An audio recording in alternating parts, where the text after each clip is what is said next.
ಕೆಲಸಕ್ಕೆ ನನಗೆ ಬೆನ್ನ ಹಿಂದೆ ಸಪೋರ್ಟ್ ಮಾಡಿ ಮುಂದೆ ಹೋಗು ಅಂತ ಹೇಳುವ ಒಬ್ಬ ಮಹಾನ್ ಭಾವ ಶಿಕ್ಷಕರು ಆಗಿರುವಂಥ ನಿಮ್ಮೆಲ್ಲರ ಈ ಗುರು ವೃಂದಕ್ಕೆ ಒಂದು ದೊಡ್ಡ ಹೆಸರನ್ನು ತಂದಂಥ KNK ಮಂಜನಾಡಿಯವರು ನನಗೆ ಈ ಕಾರ್ಯಕ್ರಮಕ್ಕೆ ಆಹ್ವಾನವನ್ನು ನೀಡಿದಾಗ ಬಹುಶಃ ನಾನು ಯಾವುದೇ ಒಂದು ದೊಡ್ಡ ಕಾರ್ಯಕ್ರಮಕ್ಕೆ ನನ್ನನ್ನು ಕರೆದಾಗ ನನಗೆ ಅಷ್ಟು ಸಂತೋಷವಾಗ್ತಿರಲಿಲ್ಲ. ಈ ಕಾರ್ಯಕ್ರಮವನ್ನು ನನ್ನ ಕರೆದಾಗ ನಾನು ಅವರು ಹೇಳೋ ಮುಂಚೆ ಸರ್ ನಾನು ಬರ್ತೇನೆ ಅಂತ ಹೇಳಿದ್ದೇನೆ. ನನಗೆ ತುಂಬ ಸಂತೋಷವಾಯಿತು.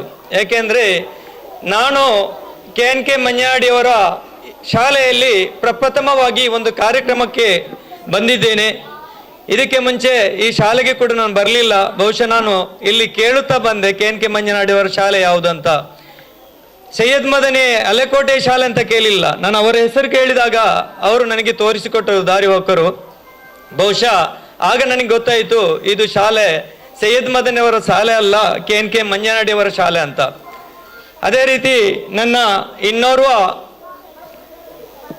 ನನ್ನ ಸಾಮಾಜಿಕ ಕಾರ್ಯಕ್ರಮಕ್ಕೆ ಮಾಧ್ಯಮ ರಂಗದಲ್ಲಿ ಹೊಸಕುರಳು ಎಂಬ ಒಂದು ಚಿಕ್ಕ ಚಾನಲನ್ನು ನಮ್ಮ ಈ ಕ್ಷೇತ್ರದಲ್ಲಿ ಹುಟ್ಟುಹಾಕಿ ಈ ಕ್ಷೇತ್ರದ ಪ್ರತಿಯೊಬ್ಬ ಪ್ರತಿಭೆಗಳನ್ನು ಗುರುತಿಸಲಿಕ್ಕೆ ಒಂದು ದೊಡ್ಡ ಸಹಕಾರವಾಗಿರುವಂಥ ನಿಮ್ಮೆಲ್ಲರ ಅದು ಮಾತ್ರ ಅಲ್ಲದೆ ಭಾವೈಕ್ಯತೆಗೆ ಇವತ್ತಿನ ಈ ಸಮಾಜದಲ್ಲಿ ನಾವೆಲ್ಲರೂ ತುಂಬ ಸಂಕಷ್ಟಕರ ಒಂದು ಇದರಲ್ಲಿ ಇದ್ದೇವೆ. ಅದನ್ನು ಹೋಗಲಾಡಿಸಿ ನಾವೆಲ್ಲರೂ ಒಂದೇ ತಾಯಿಯ ಮಕ್ಕಳು, ನಮ್ಮೆಲ್ಲರ ರಕ್ತ ಒಂದೇ, ನಮ್ಮ ದೇಶ ಒಂದೇ, ಮತ್ತು ನಾವು ಜೀವಿಸುವ ಈ ಭೂಮಿ ಒಂದೇ, ನಾವು ಕುಡಿಯುವ ನೀರು ಒಂದೇ ಎಂದು ನಮಗೆಲ್ಲರಿಗೂ ಒಂದು ಪ್ರೇರಣೆಯಾಗಿ ನಮ್ಮೆಲ್ಲರನ್ನು ಒಟ್ಟುಗೂಡಿಸಿ ಒಂದು ಭಾವೈಕ್ಯತೆಯ ಸಂಗಮವನ್ನು ಕಟ್ಟಿಕೊಂಡಂಥ ನನ್ನ ಹಿರಿಯರಾದ ನನ್ನ ಅಣ್ಣ ಅಂತ ನಾನು ಹೇಳಬಲ್ಲೆ ವಿದ್ಯಾಧರ್ ಶೆಟ್ಟಿ. ನಾನು ಯಾವಾಗಲೂ ಅವರನ್ನೊಂದು ಮರೆಯುವ ಒಂದು ಭ್ರಮೆ ನನ್ನಲ್ಲಿಲ್ಲ. ಕಾರಣ ನಾನು ಯಾವ ಕೆಲಸ ಕಾರ್ಯಕ್ರಮ ಮಾಡುವುದಕ್ಕೂ ಕೂಡ ಹೋದರೂ ನನ್ನ ಬೆನ್ನ ಹಿಂದೆ ಹೊಸಕುರಳು ಇದೆ. ಅವರ ಸಹಕಾರ ಯಾವಾಗಲೂ ನನಗೆ ಸಿಗ್ತಾ ಉಂಟಂತ ಈ ಮೂಲಕ ನಾನು ಹೇಳುತ್ತಾ ಇದ್ದೇನೆ. ಅದೇ ರೀತಿ ವಿದ್ಯಾಧರ್ ಶೆಟ್ಟಿ ಅವರನ್ನು ಕೂಡ ಈ ವೇದಿಕೆಯಲ್ಲಿದ್ದಾರೆ. ಮತ್ತು ನಮ್ಮ ಇನ್ನೋರ್ವ ನನ್ನ ಸಹೋದರರು MH ಮಲಾರ್ರವರು, ವಿದ್ಯಾಶೆಟ್ಟಿ ಅವರು ಈಗ ತಾನೇ ಹೇಳಿದರು, ಈ ಪ್ರದೇಶದಲ್ಲಿ 2 ಶಾಲೆ ಇದೆ. ಒಂದು KNK ಮಂಜನಾಡಿಯ ಶಾಲೆ, ಮತ್ತೊಂದು MH ಮಲಾರ್ರವರ ಶಾಲೆ. ಬಹುಶಃ ಈ 2 ಶಾಲೆಯಲ್ಲಿ ಒಂದಕ್ಕಿಂತ ಒಂದು ಮಿಗಿಲಾಗಿ ಕಾರ್ಯಕ್ರಮವನ್ನು ನಡೆಸಿ ಪ್ರತಿಯೊಂದು ಶಾಲೆಗೂ ನಾವು ಯಾವುದು ಕಮ್ಮಿ ಇಲ್ಲ ಅಂತ ತೋರಿಸಿಕೊಟ್ಟ ಇಬ್ಬರು ಮಹಾನ್ ಭಾವರು ಬಹುಶಃ ನಮ್ಮೆದುರು ಕೂತ್ಕೊಂಡಿದ್ದಾರೆ. ತುಂಬ ಸಂತೋಷವಾಗುತ್ತದೆ. MH ಮಲಾರ್ರವರು ಟಿಪ್ಪು ಸುಲ್ತಾನ್ ಶಾಲೆಯ ಮುಖ್ಯಸ್ಥರಾಗಿದ್ದರು. ನಾನು ಒಬ್ಬ ಟಿಪ್ಪು ಸುಲ್ತಾನ್ ಸಂಘಟನೆಯ ವೇದಿಕೆಯ ಜಿಲ್ಲಾಧ್ಯಕ್ಷನಾಗಿ ಕೂಡ ಇದ್ದೇನೆ. ಬಹುಶಃ ನನಗೂ ತುಂಬ ಸಂತೋಷವಾಗ್ತದೆ. ಒಂದು ದೇಶಕ್ಕಾಗಿ ಹೋರಾಟ ಮಾಡಿದ ಟಿಪ್ಪು ಸುಲ್ತಾನ್ರ ಒಂದು ಶಾಲೆಯಲ್ಲಿ ಮುಖ್ಯೋಪಾಧ್ಯಾಯರಾಗಿ ಹಲವಾರು ಕಷ್ಟಗಳನ್ನು ಎದುರಿಸಿದ್ದರೂ ಕೂಡ ಈ ಸಮಾಜದಲ್ಲಿ ಆ ಶಾಲೆಯನ್ನು ಒಂದು ಉತ್ತಮ ರೀತಿಯಲ್ಲಿ ಮಾರ್ಪಾಡು ಮಾಡಲಿಕ್ಕಾಗಿ ಅವರ ಕೊಡುಗೆ ಅಪಾರವಿದೆ. ಆದ್ದರಿಂದ ಅವರನ್ನು ಕೂಡ ನಾನು ಈ ವೇದಿಕೆಯಲ್ಲಿದ್ದಾರೆ, ಅವರನ್ನು ಕೂಡ ನಾನು ಸ್ಮರಿಸುತ್ತಾ, ಮೊದಲನೇದಾಗಿ ನಮ್ಮ ಎದುರುಗಡೆ ಇರುವಂಥ ನಮ್ಮ ಪುಟ್ಟ ಮಕ್ಕಳು, ನೀವು ನಮ್ಮ ಎದುರುಗಡೆ ಕೂತ್ಕೊಂಡಿದ್ದರೂ ಮುಂದೊಂದು ದಿನ ನೀವು ಈ ದೇಶದ ಭವಿಷ್ಯಕ್ಕಾಗಿ ಮುಂದಿನ ನಮ್ಮ ಭವಿಷ್ಯದ ಜನರು ಅಂತ ಹೇಳುತ್ತಾ ನಿಮಗೂ ಕೂಡ ನಮ್ಮ ಎದುರುಗಡೆ ಇದ್ದೀರಿ ನಮ್ಮ ಮುದ್ದಿನ ಮಕ್ಕಳೇ. ಅದೇ ರೀತಿ ಇವತ್ತು ನಡೆದಂಥ ಮಂತ್ರಿಮಂಡಲ, ಬಹುಶಃ ನನಗೆ ಕರ್ನಾಟಕ ರಾಜ್ಯದ ಮಂತ್ರಿಮಂಡಲ ಇವತ್ತು ಆಯ್ತಂತ ನಾನು ಭಾವಿಸ್ತಾ ಇದ್ದೇನೆ. ತುಂಬ ಸಂತೋಷವಾಯಿತು. ಕರ್ನಾಟಕ ರಾಜ್ಯದಲ್ಲಿ ಯಾವ ರೀತಿ ಮಂತ್ರಿಮಂಡಲ ಇಲೆಕ್ಷನ್ ಆದಾಗ ಆಗ್ತದೆ, ಅದೇ ರೀತಿ ಇವತ್ತು KNK ಮಂಜನಾಡಿಯವರ ಶಾಲೆಯಲ್ಲಿ KNK ಮಂಜನಾಡಿಯವರ ಸಮ್ಮುಖದಲ್ಲಿ ಅವರು ಒಂದು ಉತ್ತಮವಾದ ಮಂತ್ರಿಮಂಡಲವನ್ನು ಸ್ಥಾಪಿಸಿದ್ದಾರೆ. ಬಹುಶಃ ಎಲ್ಲ ಮಂತ್ರಿಗಳು ಮಹಾನುಭಾವರು ಇಲ್ಲಿದ್ದಾರೆ. ತುಂಬ ಸಂತೋಷವಾಗ್ತದೆ. ನಿಮಗೆಲ್ಲರಿಗೂ ನಾನು ಮೊದಲನೇ ಅಭಿನಂದನೆ ಹೇಳ್ತಾ ಇದ್ದೇನೆ. ಯಾಕೆಂದರೆ ಈಗ ತಾನೇ ನಮ್ಮ KNK ಮಂಜನಾಡಿಯವರು ನಿಮಗೆ ಪ್ರಮಾಣವಚನ ಬೋಧಿಸಿದರು. ಬಹುಶಃ ನಿಮಗೆ ಒಂದು ರಾಜಕೀಯವಾಗಿ ನಾನು ಹೇಳುವುದಿಲ್ಲ, ಮುಂದೊಂದು ದಿನ ನೀವು ರಾಜಕೀಯ ವ್ಯಕ್ತಿಗಳಾಗಿ ಬರುವುದರಲ್ಲಿ ಯಾವುದೇ ಸಂಶಯ ಇಲ್ಲ. ಯಾಕೆ ನಿಮ್ಮ ಗುರುಗಳು ಅಷ್ಟು ದೊಡ್ಡ ಈ ಎಷ್ಟು ಅವರನ್ನು ಹೊಗಳ್ಬೇಕಂದ್ರೆ ಹೇಳಿಕ್ಕೆ ಸಾಧ್ಯ ಇಲ್ಲ. ಕೆ ಮಂಜನಾಡಿ ಅವರ ಕೊಟ್ಟಂತ ಒಂದು ವಿದ್ಯೆ ಮುಂದೊಂದು ದಿನ ಈ ದೇಶಕ್ಕೆ, ಈ ಕರ್ನಾಟಕ ರಾಜ್ಯಕ್ಕೆ ನೀವು ಅವರಿಗೆ ಮಾದರಿಯಾಗಿ ತೋರಿಸಬೇಕಂತ ನಿಮ್ಮಲ್ಲಿ ಹೇಳ್ತಾ ಇದ್ದೇನೆ. ಮತ್ತು ನಿಮ್ಮ ಈ ಮಂತ್ರಿಮಂಡಲ ಇವತ್ತು ವಿಸ್ತರಣೆ ಆಯಿತು. ಮುಂದಿನ ದಿನಗಳಲ್ಲಿ ಅವರು ಬೋಧಿಸಿದಂತ ಪ್ರಮಾಣ ವಚನದ ಹೇಗೆ ಬೋಧಿಸಿದ್ದಾರೆ ಅದನ್ನು ನೀವು ಹೇಗೆ ಹೇಳಿದ್ದೀರಿ, ಪ್ರವಚನ ಮಾಡಿದ್ದೀರಿ, ಅದೇ ರೀತಿ ಗುರುಗಳಿಗೆ ತಕ್ಕ ವಿದ್ಯಾರ್ಥಿಗಳಾಗಿ ಮುಂದೊಂದು ದಿನ ಒಂದು ಈ ದೇಶದ ಉತ್ತಮ ಪ್ರಜೆಯಾಗಿ ನೀವು ಬನ್ನಿ ಎಂದು ನಿಮಗೆ ನಾನು ಆ ದೇವರಲ್ಲಿ ಭಗವಂತನಲ್ಲಿ ನಾನು ದುವಾ ಮಾಡುತ್ತಾ, ಮತ್ತು ಈ ಶಾಲೆಯ ಶಿಕ್ಷಕರು, ಟೀಚರ್ಸ್ಗಳು ಮತ್ತು ಶಾಲೆಯ ಎಲ್ಲ ಶಾಲಾ ಆಡಳಿತದ ಮಂಡಳಿನವರಿಗೂ ಮತ್ತು ಎಲ್ಲ ಟೀಚರ್ಸ್ನವರಿಗೂ ನಮ್ಮೊಟ್ಟಿಗೆ ಇದ್ದಾರೆ. ಈ ಕಾರ್ಯಕ್ರಮ ಮಾಡಲಿಕ್ಕೂ, ಈ ಕಾರ್ಯಕ್ರಮವನ್ನು ಯಶಸ್ವಿ ಮಾಡಲಿಕ್ಕೂ ಆ ಟೀಚರ್ಸ್ನವರ ತುಂಬ ಶ್ರಮ ಇದೆ. ಆ ಮಕ್ಕಳಿಗೆ ವಿದ್ಯೆಯನ್ನು ಕೊಡಲಿಕ್ಕೆ ಮನೆಯಿಂದ ಶಾಲೆಗೆ ಕಳಿಸಿದ ತಂದೆ ತಾಯಿಯವರು ಯಾವುದೇ ಚಿಂತೆ ಇಲ್ಲದೆ ಆರಾಮವಾಗಿ ಇರುತ್ತಾರೆ. ಆ ಶಾಲೆಗೆ ಬಂದ ಮಕ್ಕಳನ್ನು ಆ ಶಾಲೆಯ ಮುಖ್ಯೋಪಾಧ್ಯಾಯರು ಮತ್ತು ಅಲ್ಲಿನ ಶಿಕ್ಷಕಿಯರು ಎಷ್ಟೋ ಕಷ್ಟಪಟ್ಟು ಬೆಳಿಗ್ಗೆಯಿಂದ ಸಂಜೆ ತನಕ ಅವರನ್ನು ನೋಡಿಕೊಳ್ಳುತ್ತಾರೆ, ಒಂದು ಉತ್ತಮವಾದ ಶಿಕ್ಷಣವನ್ನು ಕೊಡುತ್ತಾರೆ. ಇದು ನಮಗೆ ನಮ್ಮೆಲ್ಲರ ಒಂದು ಭಾಗ್ಯ. ಏಕೆಂದರೆ ಶಿಕ್ಷಣ ಕೊಡುವ ಶಿಕ್ಷಕಿಯರು ನಾವು ಏನು ಹೇಳ್ತೇವೆ ಅಂದರೆ ಅವರು ಸಂಬಳಕ್ಕಾಗಿ ದುಡಿಯುತ್ತಾರೆ, ಅವರ ಕೆಲಸ ಸಂಬಳ ಸಿಗ್ತದೆ, ಅವರು ಅವರ ಕೆಲಸ ಮಾಡುತ್ತಾರೆ ಎಂದು ಕೆಲವರ ಮನಸ್ಸಲ್ಲಿ ಇರಬಹುದು, ಅದು ಭ್ರಮೆ. ನಾನು ಈಗ ಹೇಳ್ತಾ ಇದ್ದೇನೆ, ಒಬ್ಬ ಶಿಕ್ಷಕಿಯಾಗಲಿ, ಶಿಕ್ಷಕರಾಗಲಿ, ಮುಖ್ಯೋಪಾಧ್ಯಾಯರಾಗಲಿ, ಅವರಿಂದಾಗಿ ನಮ್ಮ ಮಕ್ಕಳು ಈ ದೇಶದ ಉತ್ತಮ ಪ್ರಜೆಯಾಗಲಿಕ್ಕೆ ಕಾರಣ. ಅವರಿಂದಾಗಿ ನಮ್ಮ ಮಕ್ಕಳ ಒಳ್ಳೆಯ ಒಂದು ಸಮಾಜ ಕಟ್ಟಲಿಕ್ಕೆ ಒಂದು ಅವಕಾಶ ಸಿಕ್ಕಿದೆ. ಅವರಿಂದಾಗಿ ನಮ್ಮ ಮಕ್ಕಳಿಗೆ ಉತ್ತಮವಾದ ಶಿಕ್ಷಣ ಸಿಕ್ಕಿದೆ. ಇದು ಎತ್ತವರು ನೆನಪಿಸಲೇಬೇಕಾದ ಒಂದು ಮಾತು ನಾನು ನಿಮ್ಮಲ್ಲಿ ಹೇಳ್ತಾ ಇದ್ದೇನೆ. ಮುಂದಿನ ದಿನಗಳಲ್ಲಿ ಇಂಥ ಕೆ ಮಂಜನಾಡಿ, MH ಮಲಾರ್ರಂತ ಮುಖ್ಯೋಪಾಧ್ಯಾಯರುಗಳು ಇನ್ನಷ್ಟು ಅವರ ತದನಂತರ ಈ ದೇಶದಲ್ಲಿ ಇನ್ನಷ್ಟು ಬೆಳೆದು ಬರಲಿ. ಅವರಂತ ಎಲ್ಲ ಗುಣಗಳು ಇನ್ನು ಮುಂದೆ ಬರುವ ಎಲ್ಲ ಶಿಕ್ಷಕಿಯರಿಗೂ ಅದು ಸಿಗಲಿ ಎಂದು ಆ ಭಗವಂತನಲ್ಲಿ ನಾನು ಬೇಡುತ್ತೇನೆ. ಕಾರಣ ಕೆ ಮಂಜನಾಡಿ ಮತ್ತು MH ಮಲಾರ್ ಅವರ ಎಲ್ಲ ವಿಷಯಗಳನ್ನು ನನಗೆ ಗೊತ್ತಿದೆ. ಯಾಕೆಂದ್ರೆ ವೇದಿಕೆ ಸಿಗಲಿಲ್ಲ ಅವರ ಬಗ್ಗೆ ಮಾತಾಡಲಿಕ್ಕೆ. ಆದರೆ ಇವತ್ತೊಂದು ಅವಕಾಶ ಭಗವಂತ ನನಗೆ ಮಾಡಿಕೊಟ್ಟಿದ್ದಾನೆ.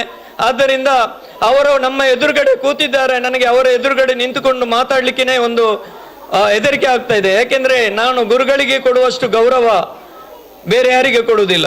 ಯಾಕೆಂದ್ರೆ ಮನೆಯಲ್ಲಿ ತಂದೆ ತಾಯಿಗೆ ಪ್ರಪ್ರಥಮವಾಗಿ ಕೊಡುವ ಗೌರವ ಒಂದು ಬೇರೆ ಇದೆ.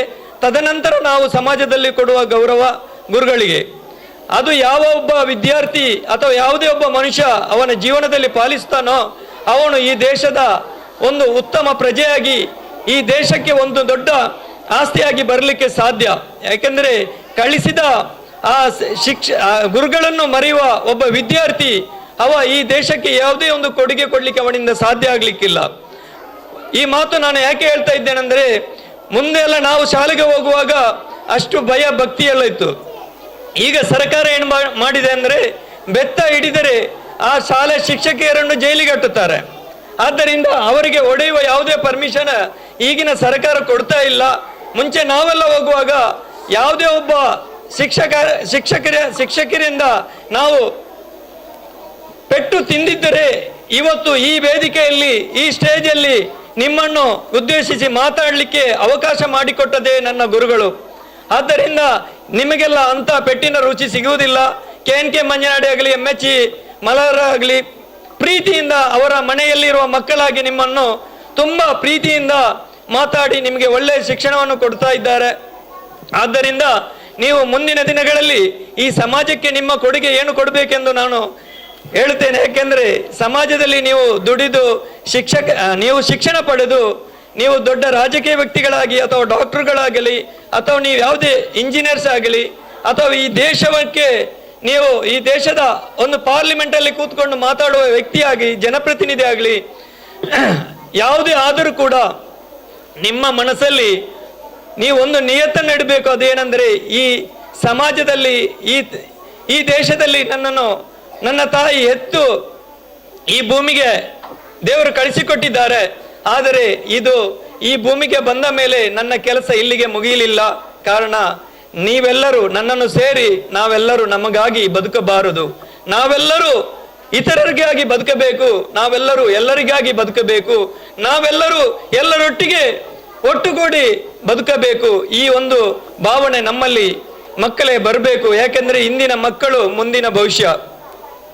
ಇವತ್ತು ಇಂದಿನ ಈ ಮಕ್ಕಳಲ್ಲಿ ಇಂಥ ಒಂದು ಭಾವನೆಗಳು ಬಂದರೆ ಮುಂದೊಂದು ದಿನ ಈ ಭಾರತ ದೇಶ ವಿಶ್ವದಲ್ಲೇ ಹೆಸರುವಾಸಿಯಾದಂಥ ಒಂದು ದೇಶಕ್ಕೆ ಹೆಗ್ಗಳಿಕೆಯನ್ನಾಗುತ್ತದೆ. ಯಾಕೆಂದ್ರೆ ನಾವೆಲ್ಲರೂ ಒಂದೇ, ನಮ್ಮ ರಕ್ತ ಒಂದೇ, ನಾವು ನೆಲೆಸುವ ಈ ಭೂಮಿ ಒಂದೇ, ನಾವು ಕುಡಿಯುವ ನೀರು ಒಂದೇ, ನಮ್ಮ ಎಲ್ಲರ ತಾಯಿ, ಎಲ್ಲರೂ ತಾಯಿಯನ್ನು ನಾವು ಕರೆಯುತ್ತೇವೆ. ಆ ತಾಯಿ ಕೂಡ ಒಂದು ಹೆಣ್ಣು ಮಗಳೇ. ಆದರೆ ನಮಗೆಲ್ಲರೂ ತಾಯಿ ಹೆಣ್ಣು ಮಗಳೇ ಆಗಿರ್ತಾರೆ, ನಾವು ಕರೆಯುವುದು ತಾಯಿ ಅಂತ ಅಲ್ವಾ? ಆಗಿರುವಾಗ ನಾವೇನ್ ಮಾಡ್ತೇವೆ, ಇವತ್ತು ಒಬ್ಬರನ್ನು ಕಂಡರೆ ಇನ್ನೊಬ್ಬರಿಗೆ ಆಗಲ್ಲ, ಇನ್ನೊಬ್ಬರು ಒಳ್ಳೆಯ ಒಂದು ಬಟ್ಟೆ ಹಾಕಿದರೆ ಅದು ನಮಗೆ ನೋಡ್ಲಿಕ್ಕೆ ಆಗುದಿಲ್ಲ, ಇನ್ನೊಬ್ಬನ ಮನೆಯಲ್ಲಿ ಏನಾದ್ರೂ ಒಳ್ಳೆಯ ಕಾರ್ಯಕ್ರಮ ಆದರೆ ನಮಗೆ ನೋಡ್ಲಿಕ್ಕೆ ಆಗುದಿಲ್ಲ.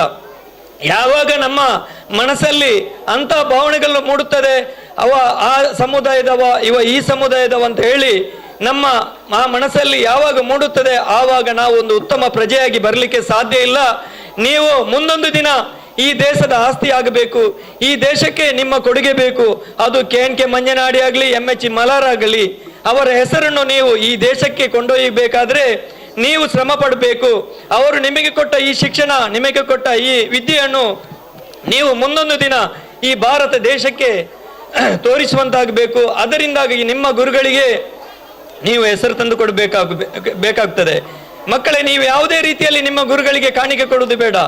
ಅದು ಯಾರೋ ಯಾವ ಗುರುಗಳು ಕೇಳುವುದಿಲ್ಲ.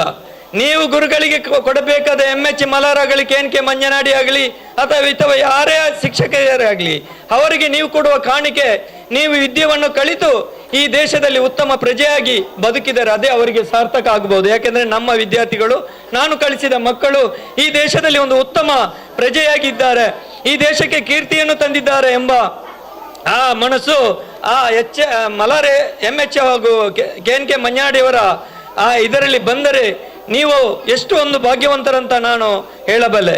ಅದೇ ರೀತಿ ನನಗೆ ಮೊದಲೇ ಹೇಳಿದರು, ಆದಷ್ಟು ಕಡಿಮೆ 1-2-5 ನಿಮಿಷದಲ್ಲಿ ಮಾತಾಡಿ ಮುಗಿಸ್ಬೇಕಂತ. ನನ್ನ ಒಂದು ಗುಣ, ಯಾವಾಗಲೂ ನನಗೆ ಮೈಕ್ ಸಿಕ್ಕಿದರೆ ನನಗೆ ಬಿಟ್ಟು ಕೊಡೋ ಯಾವುದೇ ಒಂದು ಇದು ಆಗೋದಿಲ್ಲ. ಯಾಕೆಂದ್ರೆ ಅದನ್ನು ಇನ್ನೂ ಕೂಡ ಮಾತಾಡುವ, ಅಂದರೆ ನನ್ನಲ್ಲಿ ಎಷ್ಟು ಮಾತಾಡಿದರೂ ಇನ್ನೂ ಕೂಡ ಮಾತಾಡಲಿಕ್ಕೆ ವಿಷಯಗಳು ಇರುತ್ತದೆ. ಆದರೆ ನಾನು ಜಾಸ್ತಿಯಾಗಿ ಮಾತಾಡಲಿಕ್ಕೆ ಹೋಗುವುದಿಲ್ಲ. KNK ಮಂಜನಾಡಿ ಅವರು ಇನ್ನೊಮ್ಮೆ ನನ್ನನ್ನು ಕರೆಯಲಿಕ್ಕಿಲ್ಲ ಇಷ್ಟೊತ್ತು ಮಾತಾಡಿದರೆ.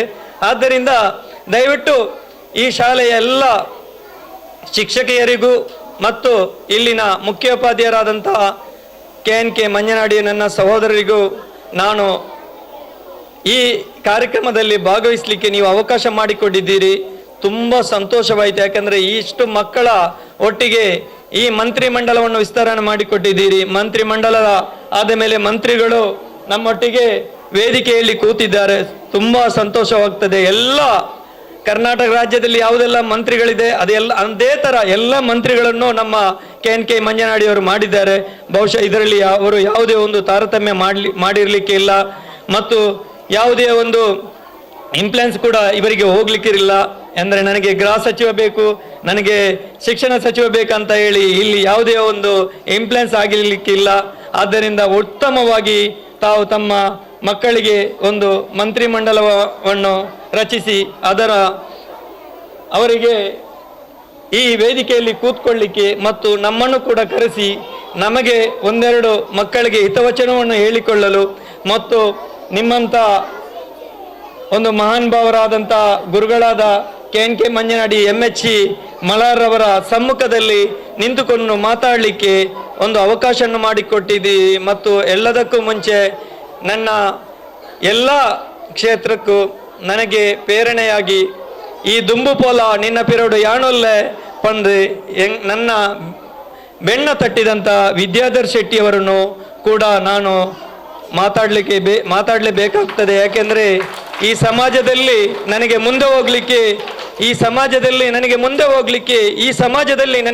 ಹೋಗ್ಲಿಕ್ಕೆ ಒಂದು ಸಹಕಾರ ಮಾಡಿದಂಥ ನನ್ನ ಅಣ್ಣ ವಿದ್ಯಾಧರ್ ಶೆಟ್ಟಿ ಅವರೇ, ನಿಮ್ಮನ್ನು ಯಾವತ್ತು ನಾನು ಯಾವ ಹುದ್ದೆ ಹೇಳಿದರು ನಾನು ಎಷ್ಟು ಶ್ರೀಮಂತನಾದರೂ ಎಷ್ಟು ಬಡವನಾದರೂ ನಾನು ನಿಮ್ಮನ್ನು ಹೊಸಕುರಳು ಆ ಚಾನಲನ್ನು ನಾನು ಯಾವಾಗಲೂ ಮರೆಯಲಿಕ್ಕಿಲ್ಲ. ಕಾರಣ ಎಲ್ಲರೂ ಹಣ ಕೊಟ್ಟು ಅವರ ಇದನ್ನು ಮಾಡುತ್ತಾರೆ. ಆದರೆ ಹಣ ಕೊಡದೆ ನಾನು ಮಾಡಿದ ಕೆಲಸಗಳನ್ನು ಅದನ್ನು ಮಾಧ್ಯಮ ಮುಖಾಂತರ ಜನರಿಗೆ ತಲುಪಿಸಿದಂಥ ನನ್ನ ದೊಡ್ಡ ಅಣ್ಣ ವಿದ್ಯಾಧರ್ ಶೆಟ್ಟಿ ಅವರೇ, ನಿಮಗೆ ಮಗದೊಮ್ಮೆ ಧನ್ಯವಾದಗಳನ್ನು ಹೇಳುತ್ತಾ, ನನ್ನ ಇಬ್ಬರು ಗುರುಗಳಿಗೂ ಕೂಡ ನಾನು ಧನ್ಯವಾದಗಳನ್ನು ಹೇಳುತ್ತಾ, ಇಲ್ಲಿ ಈ ಕಾರ್ಯಕ್ರಮದಲ್ಲಿ ಭಾಗವಹಿಸಿದಂಥ ಎಲ್ಲ ಮಂತ್ರಿ ಮಹಾಸರಿಗೂ ಮತ್ತು ಎದುರುಗಳಿದ್ದಂಥ ಎಲ್ಲ ವಿದ್ಯಾರ್ಥಿಗಳಿಗೂ, ಶಿಕ್ಷಕಿಯರಿಗೂ ಮತ್ತು ನಮ್ಮ ಮಿತ್ರರಾದ ಜಯಂತ ಅಣ್ಣನವರಿಗೂ ಕೂಡ ನಾನು ಒಂದೇ ವಾಕ್ಯದಲ್ಲಿ ನಿಮ್ಮೆಲ್ಲರನ್ನೂ ಕೂಡ ನಾನು ಸ್ಮರಿಸುತ್ತಾ, ಮುಂದಿನ ದಿನಗಳಲ್ಲಿ ಇಂಥ ಕಾರ್ಯಕ್ರಮ ಇನ್ನೂ ಕೂಡ KNK ಮಂಜನವಾಡಿ ಅವರು ಮಾಡಲಿ. ಮತ್ತೆ ಅವರು ನನ್ನ ಹತ್ರ ಒಂದು ಮಾತನ್ನು ಹೇಳಿದ್ದಾರೆ.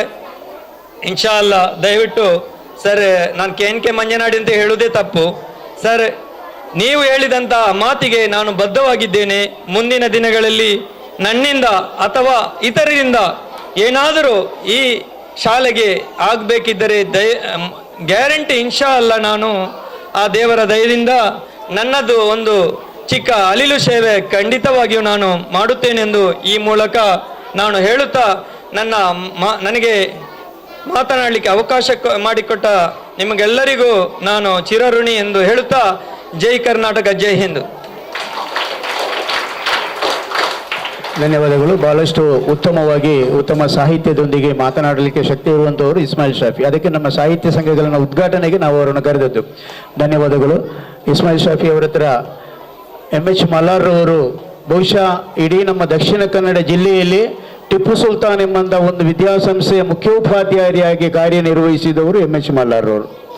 ಅದೇ ರೀತಿಯಲ್ಲಿ ಇಡೀ ನಮ್ಮ ದಕ್ಷಿಣ ಕರ್ನಾಟಕದಲ್ಲಿ ಅನುದಾನ ರಹಿತ ಶಾಲೆಯಾಗಿದ್ದಂಥ ಸಂದರ್ಭದಲ್ಲಿ, ಅನುದಾನಿತ ಬಿಡಿ, ಸರ್ಕಾರ ಸಂಬಳ ಕೊಡುತ್ತೆ, ಅನುದಾನ ರಹಿತವಾಗಿರುವಂಥ ಶಾಲೆಯಲ್ಲಿ 100% ಫಲಿತಾಂಶ ಟಿಪ್ಪು ಸುಲ್ತಾನದಲ್ಲಿ ತರಿಸಿಕೊಟ್ಟವರು MH ಮಲ್ಲಾರ್ ಅವರು. ಆದ್ದರಿಂದ ನಾನು ಶಾಫಿ ಅವರಲ್ಲಿ ಕೇಳುವುದೇನೆಂದರೆ, ಅವರು ಈಗಾಗಲೇ ನಿವೃತ್ತರಾಗಿದ್ದಾರೆ. ಈ ಸಲದ ನವೆಂಬರ್ 11ಕ್ಕೆ ನಾವು ಟಿಪ್ಪು ಸುಲ್ತಾನ್ ಜಯಂತಿ ಆಚರಿಸಲಿಕ್ಕಿದೆ. ಆಗ ನನ್ನ ಮಿತ್ರರಾದ MH ಮಲ್ಲಾರ್ ಅವರನ್ನು ಟಿಪ್ಪು ಸುಲ್ತಾನ್ ಶಾಲೆಯ ಮುಖ್ಯ ಉಪಾಧ್ಯಾಯರಾಗಿ ಗುರುತಿಸುವಂಥ ಒಂದು ವ್ಯವಸ್ಥೆ ನಿಮ್ಮ ಟಿಪ್ಪು ಸುಲ್ತಾನ್ ಅಭಿಮಾನಿಗಳ ವೇದಿಕೆಯಿಂದ ಆಗಬೇಕು. ಅದಕ್ಕೆ ನೀವು ವ್ಯವಸ್ಥೆ ಮಾಡಬೇಕು ಅಂತೇಳಿ ಕೇಳಿಕೊಳ್ಳುತ್ತಾ ನಿಮಗೆ ಧನ್ಯವಾದವನ್ನು ಹೇಳಿ, ಕಾರ್ಯಕ್ರಮದ ಕೊನೆಗೆ ಅಧ್ಯಕ್ಷರ ಮಾತು, ಅಧ್ಯಕ್ಷರು ನಮಗೆ ಒಂದೆರಡು ಮಾತಾಡಬೇಕು ಅಂತ ಕೇಳಿಕೊಳ್ತೇನೆ.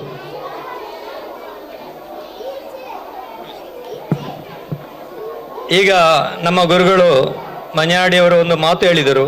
ಅದನ್ನು ನಾನು ಈಗ ವೇದಿಕೆಯಲ್ಲಿ ಕೂತ್ಕೊಂಡಾಗ ನನ್ನ ಗುರುಗಳಾದ MH ಮಲ್ಲಾರ್ ಹತ್ರ ಹೇಳಿದೆ, ಸರ್, ಈ ವರ್ಷದಲ್ಲಿ ಬರುವ ಟಿಪ್ಪು ಜಯಂತಿಯಲ್ಲಿ ಕಾರ್ಯಕ್ರಮದಲ್ಲಿ ಟಿಪ್ಪು ಸುಲ್ತಾನ್ ಪ್ರಶಸ್ತಿಯನ್ನು ನಾವು ನಮ್ಮ MH ಮಲ್ಲಾರ್ ಅವರಿಗೆ ಕೊಡಲಿಕ್ಕಿದ್ದೇವೆ. ಇನ್ಶಾ ಅಲ್ಲಾ ಆ ಕಾರ್ಯಕ್ರಮದಲ್ಲಿ ನಾವೊಂದು ಗುರುತಿಸಿ ಈ ದೇಶ ಕಂಡ ಒಬ್ಬ ಮಹಾನ್ ಮುಖ್ಯೋಪಾಧ್ಯಾಯರಂತ ಒಂದು ಅವರಿಗೆ ಪ್ರಶಸ್ತಿಯನ್ನು ಕೊಟ್ಟು ನಾವು ಅವರನ್ನು ಗೌರವಿಸಲಿಕ್ಕಿದ್ದೇವೆ. ಆ ಭಗವಂತನು ನಮಗೆ ಎತ್ತಿಸಿಕೊಡಲಿ ಎಂದು ಹೇಳುತ್ತಾ ನನ್ನ ಮಾತನ್ನು ಮುಗಿಸ್ತೇನೆ.